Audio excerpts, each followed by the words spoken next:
مین message اس نظم کا ہے کہ اپنے اندر عشق پیدا کرو، جنون پیدا کرو، جذبہ پیدا کرو، آگے بڑھنے کی ہمت پیدا کرو، اپنی صلاحیتیں بڑھاؤ، اپنا پوٹینشیل بڑھاؤ، محنت کرو، خود ہی بڑھاؤ۔ یہ کائنات چھپاتی نہیں ضمیر اپنا، کہ ذرے ذرے میں ہے ذوق آشکارائی۔ علامہ اقبال کہہ رہے ہیں کہ اس دنیا میں جو بھی چیزیں وجود میں آئی ہیں وہ اپنے آپ کو ظاہر کر رہی ہے۔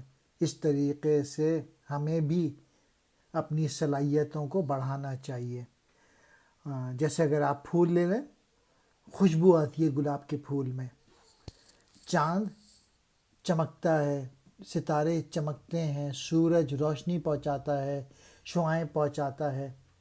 اس طریقے سے ہم لوگوں کو بھی ہاتھ پہ ہاتھ دھرے نہیں بیٹھنا چاہیے، اپنی صلاحیتیں بڑھانی چاہیے۔ اور one of the easiest way جو ہے، آسان طریقہ ہے کتابیں پڑھنے سے۔ کتابیں پڑھیں اور اپنی صلاحیتیں بڑھائیں۔ نگاہ شوق، بصیرت والی نگاہ۔ ضمیر کہتے ہیں باطن کو، ذوق آشکارائی خود کو ظاہر کرنے کا شوق۔